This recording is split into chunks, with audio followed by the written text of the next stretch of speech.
guys, welcome back. Today I'm really excited to share with you another sponsored video by Hobbii. But it's not just a yarn review this time. They came to me with this really fun idea. It's called Amigurumi. And you might be thinking, isn't it amigurumi? And yes, it is. But they challenged me and several different designers to create a large amigurumi project using their Amigo yarn. So today I'm going to show you what I made and how I made it. And you can find the links to all of the materials used in the description. Now, before we get into the pattern and what I actually made, the challenge was to interpret the word playfulness. The first thing that I thought of was, what kind of animal can I make that is known for playing? And so, as I usually do, I did some research and I actually found that octopus or octopi like to play. And it's not something that you hear much about. The reason why octopi like to play, if you're curious, is they'll find a crab or something small and they'll cover their tentacles on it and then like open it up to see like it crawl around. So they just kind of like to play peekaboo, which I thought was really cute. So octopus was the first thing that I thought of doing. But whenever I was reading about the octopi and how they like to play peekaboo, I started thinking about my kids. I have two boys, 2 and 7. And I was thinking that I could create something that they could play with. And with peekaboo play in mind, I came up with this idea to make some bees because I know that bumblebees are super popular right now. And if I can make several of them, then like both of my kids can play. And yes, my son is 7 years old and this toy would probably be geared toward my youngest who's 2, but they always love to play together no matter what kind of toy it is. So if I make several bees, I thought that they could play together and then play peekaboo with it, hiding in the beehive. So that's what I'm going to attempt to make today. I haven't started the design process yet. This is just my brain kind of doing its thing and trying to picture it in my mind and see how it will work out. So my next step to the design process would be to take out my crochet project planner and create a sketch of what I want to make. So this photo here shows my idea behind this bumblebee peekaboo toy. Of course, it's not the best drawing in the world, but it gives me an idea of the shapes that I want to make for the bumblebees and for the beehive. Now, before I actually get into designing, I wanted to share this yarn with you. So first we have this bag that Hobbii sent, and I think it is so stinking cute. I just love it so much. It's a really large project bag too, which sometimes can be hard to find because if you're working on a larger project, you'll need a bigger bag. And I always find like the smaller tote bag. So I think this is the perfect size for a larger project. I have 1, 2, 3, 4, 5, 6 skeins in here, and there's still plenty of room. So this is their Amigo Giga yarn. I have yet to try this yarn, but already from feeling it, it is super soft and squishy. It's 100% acrylic, and it's a bulky weight number 5. So we have 3 of them in the color 38, 1 in the color 10, so it's just like a black yarn, 1 in 36, and 1 more in 1. So just white. Now I also got some other goodies in this bag. Oh, it's just one more goodie. I got these baby rattles. And clearly they are super loud. I've never used ball rattles before in anything that I've made, so I'm excited to see how it's going to be in the end. Whenever I was putting this idea together in my head, I thought it would be fun and more playful if each of the bumblebees kind of had a rattling sound inside. And I think that would be perfect for baby toys also because of course they love rattles. So we'll see how it goes. So now you see the yarn that I'm using today, how I'm interpreting the word playfulness into this really fun campaign with Hobbii. You saw my sketch to see where my brain is really at, and now I'm gonna start designing and see what I can come up with.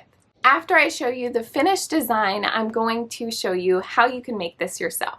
So this is what I ended up coming up with. We have our beehive here that I had to frog like 6 different times because it wasn't turning out the way that I wanted. But in the end, I love the way it turned out.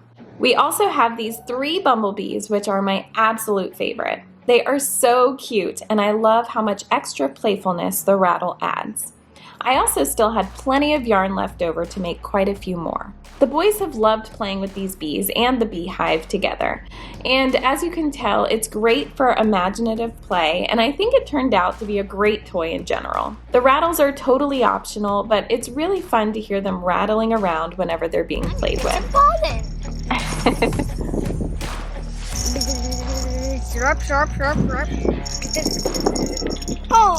Now for today's tutorial, I'm going to teach you how to crochet these bumblebees.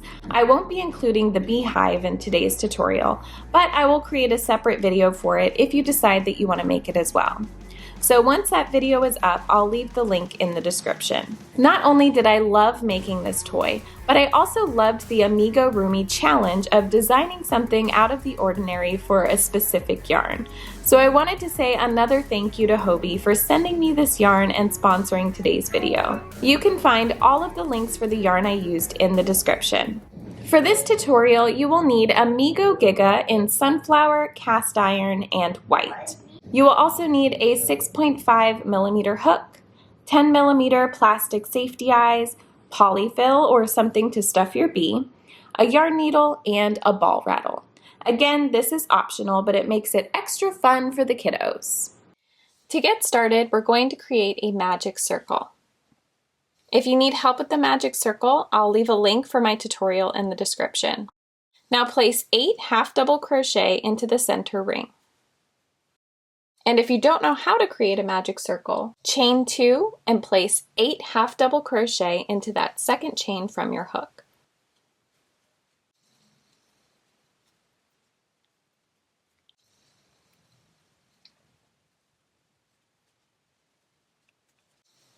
Now pull on this strand to tighten your magic circle, and then you're going to slip stitch to the first half double crochet. If you can't see it, just count backwards. So we have 1, 2, 3, 4, 5, 6, 7, and 8. Insert your hook into that first half double crochet, yarn over, pull up a loop, and through the loop on your hook. So you should have 8 half double crochet in this round. For round 2, chain 1, and we'll place 2 half double crochet in each stitch around. So the first one is right here at the base of the chain. So a second half double crochet into that same space, and then continue with 2 half double crochet in each stitch around.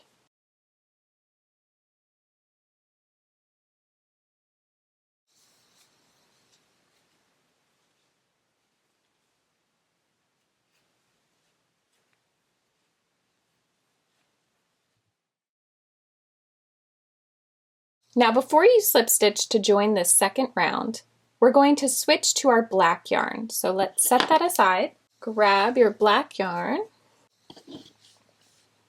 and to change your color, you're going to insert your hook into this first half double crochet, drop your yellow yarn, grab your black, and pull it through that stitch and through the loop on your hook.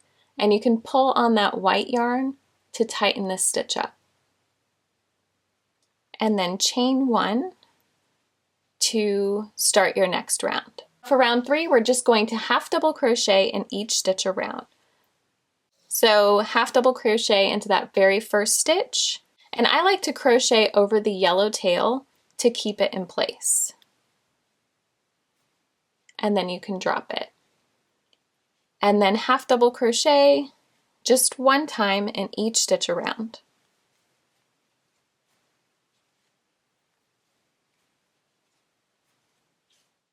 Once you reach the end of this round, we're going to change our color again. So drop your black yarn, insert your hook into that first half double crochet, then pick your yellow yarn back up. So we didn't cut this yarn because we're just going to carry it up the rows. So pick up your yellow yarn again and pull that strand through the stitch and through the loop on your hook. Again, pull that black yarn to tighten that last slip stitch, and then chain 1 to start your next round. Now I'm going to flip my work inside out and continue this way. Now for this round, again, we're just going to half double crochet in each stitch around.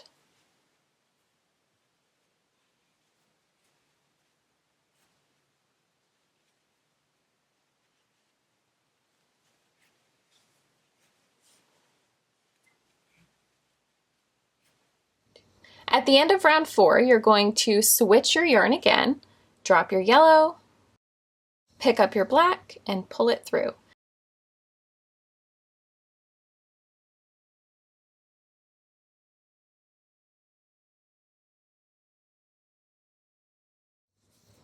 At the end of round 5, slip stitch and change color to yellow. And then chain 1 to start your next round, but before we go to the next round, we're going to attach our eyes. So we're going to attach our eyes evenly between rounds 1 and 2.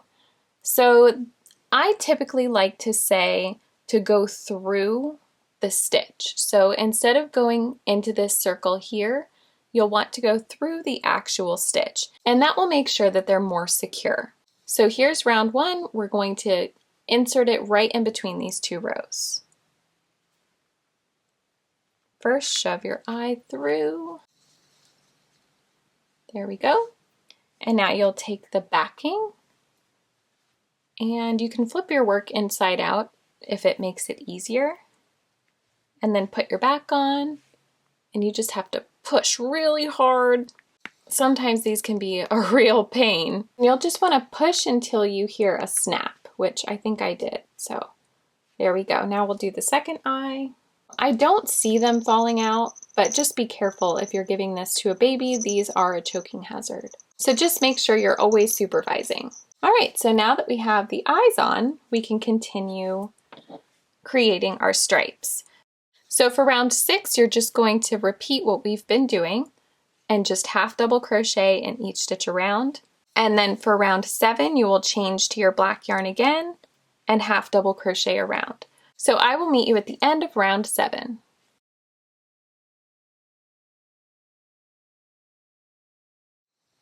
Now at the end of round 7, you're going to change to yellow for the last time. You can go ahead and snip your black yarn. So for round 8, we're just going to half double crochet in each stitch around. And I'm just going to crochet over this black strand so that I don't have to weave it in. And really, you only have to do it for a couple stitches, and then you can just push it on the inside because nobody's going to see it anyway.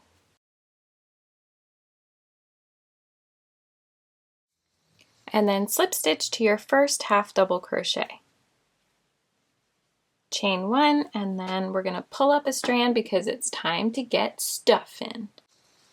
Oh man, I just realized that I put my eyes on upside down. I mean, it's not a big deal, but this is the seam here, and usually I would have liked to put them here. So if you're making the bee and you don't want your seam to be on the top, make sure you're paying attention to that.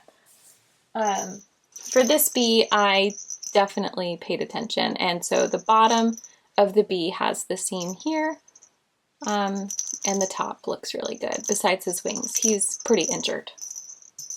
All right, moving on, we are going to stuff the bumblebee. And really quick, if you notice that your magic circle is getting too big, go ahead and grab your strand from the inside and pull it on the outside. That way you can really tighten it and weave in those ends so you don't have the hole. So I'm just gonna leave it here. It kind of looks like a long snotty booger, but whatever. We're going to take our stuffing and stuff it just a little bit, so about halfway. And then we're going to take our rattle, grab some more stuffing, and kind of put the rattle inside the stuffing. And then stuff it on in. There. Now you have a rattle toy. And now we're going to do our last round. So for round 9, you're going to chain 1 And then you'll half double crochet 2 together in each stitch. So to do that, you'll yarn over, insert your hook into that first stitch, yarn over, pull up a loop, insert your hook into the next stitch, yarn over, pull up a loop, and you'll have 4 loops on your hook, yarn over and pull through all 4 loops. So that's a half double crochet 2 together, and we're going to continue doing that all the way around. So yarn over, insert your hook into the next stitch, yarn over, pull up a loop, insert your hook into the next stitch, yarn over, pull up a loop, yarn over, pull through all 4.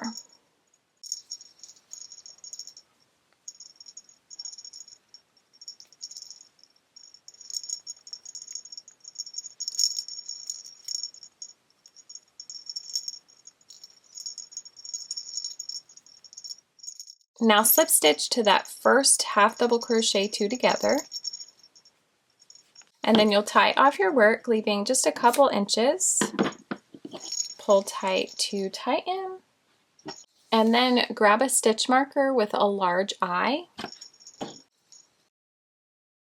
and make sure that it's as stuffed as you want it to be before you close up this hole. So I'm actually going to stuff it just a little bit more.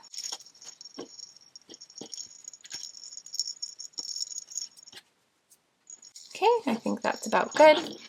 Now go ahead and close up your hole. So I'm just going to weave in and out of each stitch to close it up.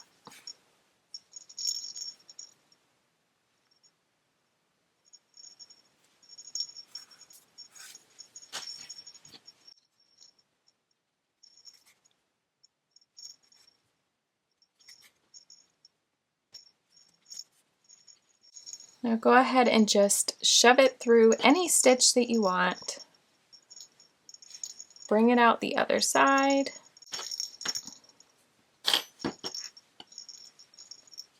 Make sure it looks good, and then cut your yarn. And then kind of shove it back in. There we go. So your bee is all done. Now go ahead and weave this strand in too.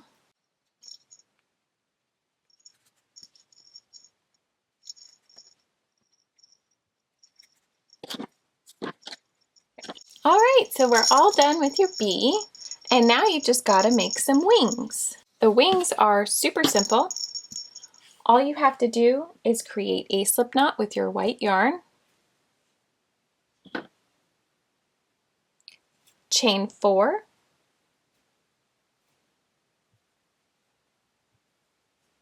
then slip stitch into the second chain from your hook.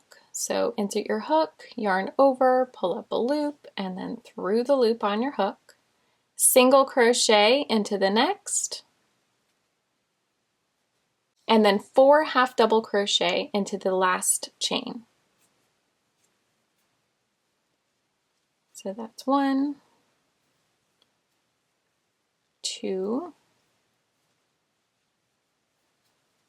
3, and 4. And then you'll turn your work to work on the opposite side of the foundation chain. Single crochet into that next chain there. And then slip stitch into that last chain. It's a little bit hard to see. And tie off. So yarn over, cut your yarn a couple inches so you can tie it onto your bee, and pull tight. So go ahead and make 2 of these little wings. All right, so now we have our 2 wings, and you can really sew these on however you'd like. Now, whenever I work with amigurumi, I love to use these pins to keep all of my limbs in place. So before I start sewing, I'm going to place the wings where I think I want them to go. So since they didn't work when I tried to stick them up, I think I'm just going to lay them flat instead. And just place your pins, if you have them, where you want them to stay. See how it's staying in place? Pretty cool, right? So if you are new to amigurumi, that's what I highly recommend getting. Okay, now I'm going to sew it on based on where I placed my pins. And then repeat the same thing for the other wing. All right, so that is it for your bee. Oh wait, I forgot his antennas. This is super easy. So we're just going to insert our hook around one of these posts here. So where did I put it? So you're just inserting your hook on one side and then out the other side. And you're just going to cut a strand of yarn.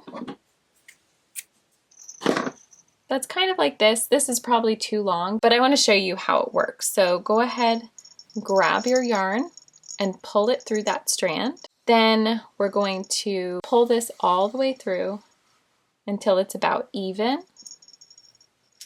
And now you're going to yarn over and chain 3 and then pull your strand all the way through.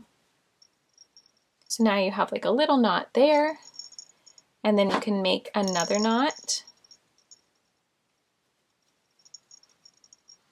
and try to hold it so that it stays at the top of the antenna. Just like that. See how there's like a little knot at the top? And then I'm going to cut my yarn here. And then you're going to skip over one post and insert your hook around the next post. Okay, so pull it through, then chain 3, 1, 2, 3, and pull that strand all the way through. And then tie a knot or 2 knots, whatever you want to do. And then cut your yarn. Well, that's it for today's tutorial on how to crochet these super cute bumblebees. I won't be including the beehive in today's tutorial, but I will create a separate video for it if you decide that you want to make it as well. Once that video is up, I'll leave the link in the description. If you have any questions about this tutorial, feel free to leave them in the comments below. I hope you enjoyed making these bumblebees today, and I would love for you to share photos with me of your finished bees. Be sure to tag me over on Instagram at Sigoni Macaroni so I can see, share, and celebrate your beautiful make. I'll see you in the next one. Pollinate, pollinate, ooh, I love it. Pollinate, pollinate.